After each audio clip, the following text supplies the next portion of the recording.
So speedsters, welcome to my season 6 finale season 7 episode 3 review, which is really the season 6 finale. And trust me, like, I'm fully aware that The Flash and many productions around the world had to stop and have much affected by the pandemic. So this storyline that was wrapped up in today's episode wasn't wrapped up the best way it could have been. Now that I've put the pandemic excuse there, and I want to acknowledge that before anyone says, "Oh, baby, you're just hating," this episode really wasn't that good. It just wasn't. There were some good moments in it, but unfortunately, I just think it was rushed in many different avenues.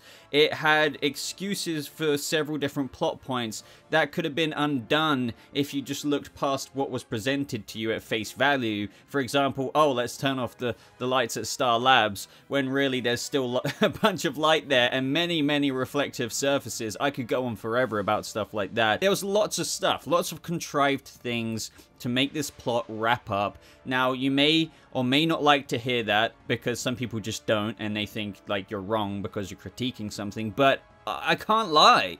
This finale wasn't good. Well, it wasn't a finale, it was episode 3. That's the important thing. Let me put that here as well. Now we're moving on to the season 7 stuff, okay? And I'm looking forward to that. As I said, there was stuff in this episode that still did intrigue me, like the very ending with all the different forces that are being teased now. But overall, it was cliche as well. It was corny in many avenues. It was just, oh boy, it wasn't that great. And I would love to know your thoughts on that. One thing I try and pride myself on here is to try and give everybody like an unbiased and completely open critical opinion, whether it's a show I like a lot, like The Flash, or not.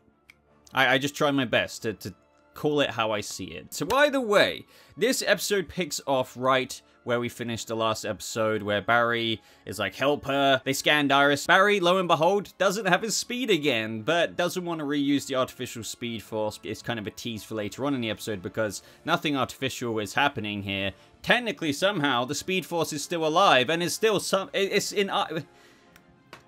what? And this is where, lo and behold, we got Sue reveal herself, and we got some Ralph excuses this episode, because obviously Hartley Sawyer, who played Ralph Dibny, was yeeted out of The Flash, and now we finally kind of got the closure, I suppose, in canon with what is going on with his character, which, you know, I'm just going to say it right here. It turns out during this episode, he was at McCulloch Technologies or whatever, trying to find some evidence to clear Sue's name. His face burnt off, 500-degree pain. I did kind of find it weird how like everyone was just acting funny in that moment, but think about how painful your body would be at 500 degrees with a melted off face. Could you imagine the excruciating pain Ralph would have been in that moment? By the way, long story short, ends up in a Daft Punk helmet, and he's got to help Sue take down organizations similar to that of the Black Hole organization, because there's basically one like that in every country. I just wanted to get to this point so I could just give my thoughts on it. It is what it is. They don't want him on the show anymore. You know, they gave an excuse for it, and that's it. He's gone. They did kind of tease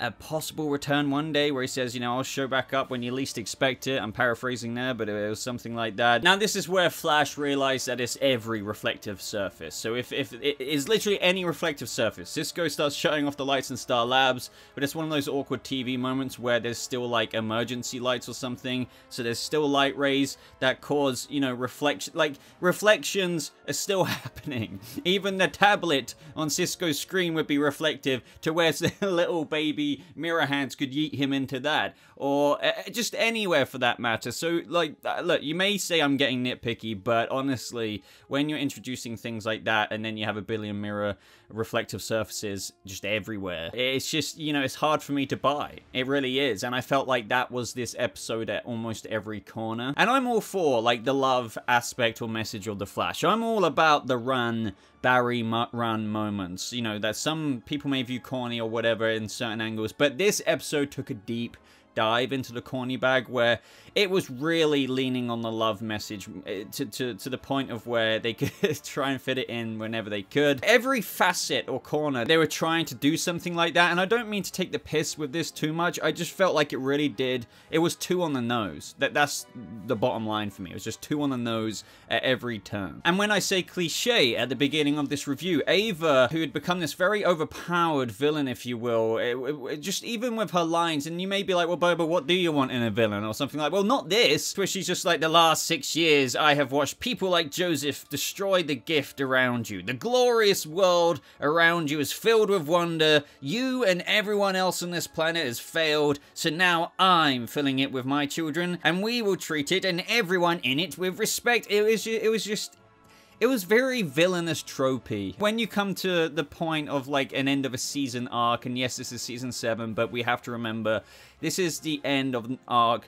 of a story of a character that was established last season, and it's just, you just think, what is this? Is it okay? Like, that was me all episode. I couldn't even articulate that to the point of where I had to put it in body language for you guys to understand. And trust me, I'm a Harrison Wells kind of bloke. I like all the weird-ass lore that they have with him, and I'm always game for something else with Tom Cavanaugh in the show.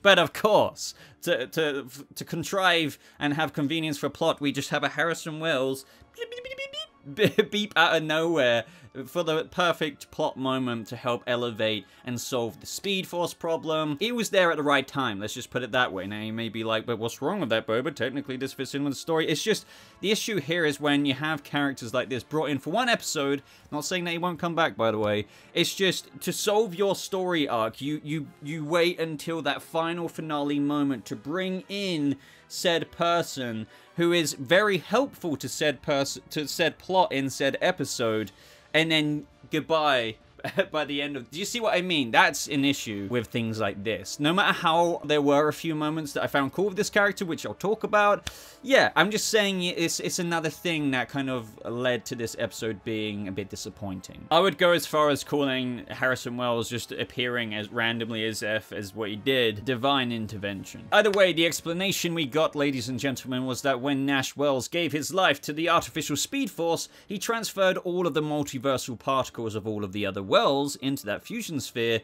except for the 0.1% that was Harrison Wells. Now, I'm not even going to try and argue the logic here because, you know, but it does make me think, but you weren't alive when that happened. You were a dead Harrison Wells in the ground. So I don't know, but let's move on with that. And Barry kind of boiled this down to Crisis, you know, which is, Crisis is a really good comic book excuse because of how mind-boggling, timey-wimey, wibbly-wobbly, yes, Doctor Who reference, it is, because it is.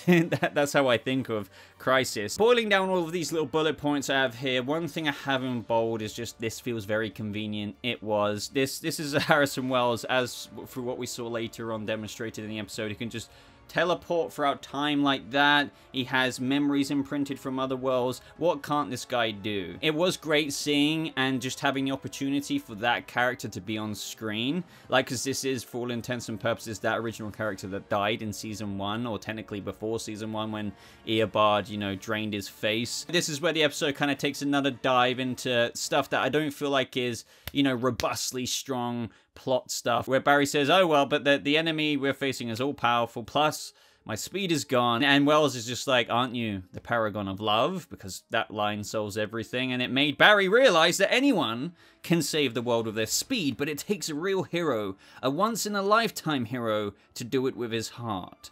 So run, Barry, run towards love, because that's the answer that solves this. So this is where it really started making me face palm. Like, as I said, I wanted to preface what I just said with, like, I'm all for, like, the run, Barry, run moments in The Flash, and even him being the paragon of love, and how he does use his heart to fight, but this is where I was getting a bit too eccentric, with everything culminating in the episode being like you're throwing paint at the wall and seeing what sticks almost. Oh, and by the way, I'm just going to interject here. Don't even get me started on the Cecile and Joe stuff. Why didn't Joe go with her in the vent? Even before that, like, you had this lady barraging in Barry's office door, right? And for some reason, you had the weird camera and directorial decisions in that episode. But, like, imagine if somebody's, like, banging your door in. You wouldn't act like this scene is like a ship rocking, like, because there was this one moment when Cecile came in, like, ugh, right after a bang on the door. What the heck did that bang do to the surrounding room that made you feel like you had to, like, wobble as if, you know, you're acting like a ship is rocking side to side in a massive Atlantic Ocean storm?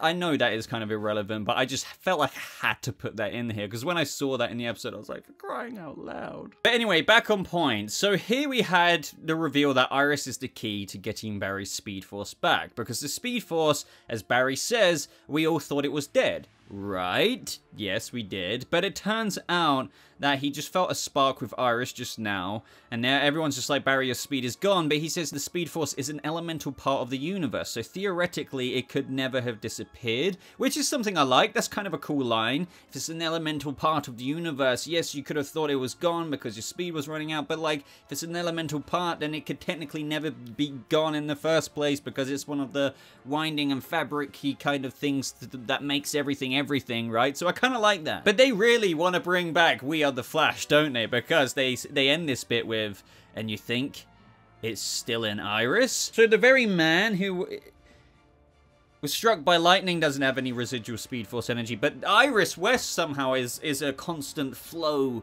of Speed Force energy. I'm sorry, I don't like that one. I don't like it. They even go deeper to try and explain this through Barry saying, I've always wondered why I was chosen as the paragon of love and how it related to my speed. I think it's because of my connection with Iris. Our love is just as strong as the lightning bolt that hit me 7 years ago. Plus, Iris did have speed once. They try and throw in Nora's lightning with how that had purple as well as yellow. It's like, okay, cool, but so? And then they start going over a plan of, well, if Speed Force energy is still in Iris, how do we get it out of her? And that's when they repurpose the ASF, the artificial Speed Force, to tap into an organic source instead of an artificial one. So yes, as I said, kind of We Are the Flash, because the only thing I don't like about this so much is, so Barry has no connection to the Speed Force, yet the Speed Force never technically died when they assumed it did, but for some reason his wife has got the Speed Force energy inside her that they want to take and use her as the organic source instead of an artificial one. Wouldn't that logic, if you follow that logic, just be like, oh, Barry's going to take a bit of the Speed Force energy left in Iris, so he's going to get that, but that would mean he only has a bit inside him until it runs out again, just similar to the Watch. Well, if that isn't the case, then this means that Iris has a continuous development and flow of Speed Force energy in her, because in this episode, well, they're taking the energy, but the energy won't run out after he's taken it.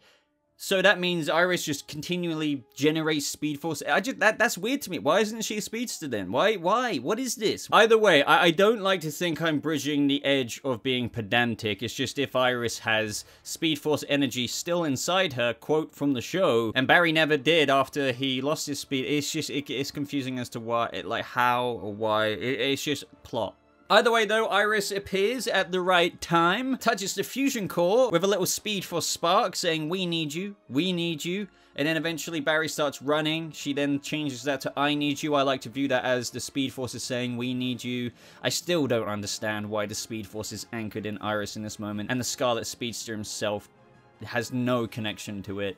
And needs his wife. I'm sorry, it's just, I don't understand. Since this was obviously heavily emphasized on run, and well said, run, Barry, run towards love. We got flashbacks, little montages of moments of love with hugging Wally, family, Nora. Iris's eyes even start lighting up in this moment. The Speed Force bolts start flailing out of the artificial Speed Force, launching into the sky, and this moment piqued my interest, Mr. Harrison Wells. Now, I do want to entertain the more fan stuff, but I have to get out the most rational excuse for what could have happened in this moment. So we had the original Harrison Wells here, who is a trippy man. As we said, he can freaking teleport at will in time and space by disintegrating his body, and he took his glasses off. He recognized a person, nodded at them, put his glasses back on, and then just snapped out of it. Now, I think everybody is thinking that this is that Speed Force storm that kind of put out the multiple forces. We'll get to that in a little bit. But I don't know. Of course, the part of me wants to think, oh, did he see the Reverse Flash? Because I said what was missing from the artificial Speed Force, right, was some kind of, like, grander thing, some kind of grander tease, and how cool would it be? I don't know why the original Harrison Wells would nod at the man, though, who killed him. So that's why you probably have to rule that out, and it probably is just Wells noticing all of these different colors coming up. But still, like, he wasn't properly looking at above Star Labs where you could see all of those energies disperse. So I don't know. He probably is just noticing the energy is sending out multiple different colored energies.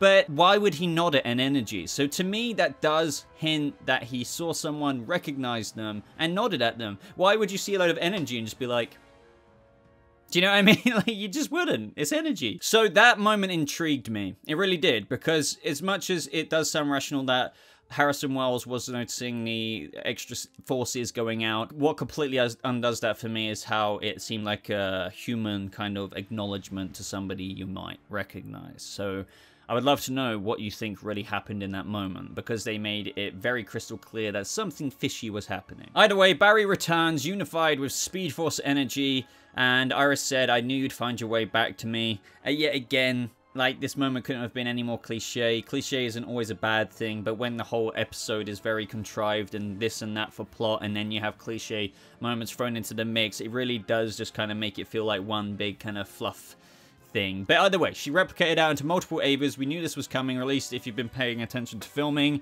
Shout out to Canada Graphs there for taking photos of this very scene. Barry also has Speed Force beams now, which is cool. Like, when he went up into the air, and it was kind of like his Speed Force, like, energy blast he sends out, but it was, as I said, it was more like a beam that he just distributed. Either way, moments like this are always appreciated. I always like new innovative ways for the Flash, the Scarlet Speedster himself, to come up with new ways to disperse his power, I suppose. In this moment as well, a lot of our theories were kind of right with Iris did have, she was temporarily kind of a meta in terms of gaining control of stopping those glass shards from crushing her, I suppose. And I don't know how I feel just about the way this ended for Ava in general. So, like, she got to the point of being so overpowered. What you do with such an overpowered villain and who's seemingly always going to defeat you in this moment, you appeal to her humanity. Now, that can be beautiful in quite a lot of stories, but I don't know. For me, in this moment, it felt, yet again, disingenuous and kind of contrived, because they had to come up with a way to stop her. I know there was some setup to give credit where credit's due to her realizing that she is a duplicate herself. She wants to make the world better, so should she really be doing what she's doing when it's pointed out? But yet again, it's just like, right in the pinnacle peak moment, that an appeal to the villain's heart is what, it just doesn't feel as organic as it could have felt. Yet again, maybe that falls into the rushed aspects of this original season 6 finale. Yet again, I bring in a pandemic. Maybe if this was stretched out over a couple of episodes, it wouldn't have felt so messy. But yeah, I don't know. I didn't like the way Ava and her villainy kind of resolved. And hand in hand, they get rid of all the mirror duplicates. I don't know why, but the kind of glass of Cecile just on the floor just makes me laugh so much. I don't know why. It's just a little rubble of glass there. And they definitely did go out of their way to point out that Iris is isn't a meta with Ava going back to the Mirrorverse. Her connection to be able to manipulate that world is now severed. We also had Wells leaving in this moment. We had Cisco saying goodbye, Allegra saying goodbye. He says that the universe gave me my life back somehow, and that he can actually see all 92 years of that life, past, present, and future simultaneously, and somehow can travel to any moment he wants. And he wants to share that moment with his wife, which is kind of cool but dark, because he's going to technically be reliving watching her die and die and die again, but also himself dying. Because if he's going back to that point in time, he's going to subject himself to his wife's death, but I guess also him getting drained from Eobard Thawne again and again. I don't know, but either way, this guy's very unique and cool. I can't wait to see how they use Kavanaugh in Season 7's storyline, but also, this guy's pretty fascinating in of himself, just because, as I said earlier, I feel like there's more to that little taking off the glasses and nod. But, like, why would he do that to energy? So, like, ooh, like, he knows what's going to happen in the future as well. Either way, though, the post-credit scene. So if you're kind of confused by that, this can mean a few things, but one thing is very crystal clear with what the Flash is trying to set up and adapt from the comic book storyline. So we see the artificial Speed Force flashback to where Barry gets hit with the Speed Force, but we also see the energy go into the sky. Very reminiscent of Season 1 Star Labs moment, or at the end of The Flash Season 3 when we all thought that lightning storm would do something but actually amounted to absolutely nothing, and technically that lightning storm from the end of Season 3 could have been actually utilized a lot better, but that's not what we're talking about. But now we've got another lightning storm with multicolored lightning, or should I say forces. Now, what they're doing here is they're adapting the Speed Force, the Sage Force, the Still Force. Okay, that one was bad. And the Strength Force. Now, I think we're going to learn about this over multiple episodes as it bleeds out. I don't think they're going to be like, oh, we identify all these other Speed Forces or whatever. But I think it's going to be something that they realize through maybe certain other characters harnessing these forces and whatnot. And notice as well that still a Speed Force color was sent out. Not just the Strength Force or the Sage Force or the Still Force. There was a Speed Force as well. So you could argue that Speed Force energy that still went out will hit someone. and maybe that will be Godspeed, and that's for like maybe the second half villain. We're gonna have to wait and see there, but we also got to get somebody with the Still Force, the Strength Force, the Sage Force, and the Speed Force. So yeah, I don't know how to feel about that. I'm not a massive fan of these multiple forces in the comics when they brought that in, but I'm gonna reserve judgment and see how that, you know, ties into the TV show. So that's my review, guys. I'm gonna go and talk about Superman and Lois now. If you are looking forward to that review, it will be on this channel if you're watching this when it goes live in around a few hours time. Overall, this was a very disappointing episode. It was probably one of the weakest episodes of The Flash to date, to be honest, just like in terms of when you're wrapping up a storyline. Like this was very, well, what I've already said, I don't want to repeat myself too much. It was quite cliche. It weighed too heavily on the tropey kind of stuff the Flash has done before, but is okay in small doses. It was rushed, understandably, with some pandemic stuff, obviously, but it still felt like there was just an abundance of just things that didn't feel like it added to the episode. If anything, just it felt very transparent in how it took away. And that's it. I don't like saying that because I like The Flash. I like The Flash a lot, and I'm still reviewing it because I enjoy the show. I really love the cast, and I'm still here, so I don't like to say that. But hey, I'm looking forward to the Season 7 story, which is going to be, you know, a fresh start. And hey, let's go along for this ride again. So like this video if you did enjoy it, ladies and gentlemen. I would really appreciate that. Make sure you check out my Snyder Cut review as well. I did a no spoilers review. Honestly, and when I say no spoilers, I mean no spoilers. And I'm really happy with the feedback on that. People are really digging the fact that I talk about it quite a lot, but as I said, with zero spoilers. So if you want to have something to hype you up for the release of the Snyder Cut, go and check that out.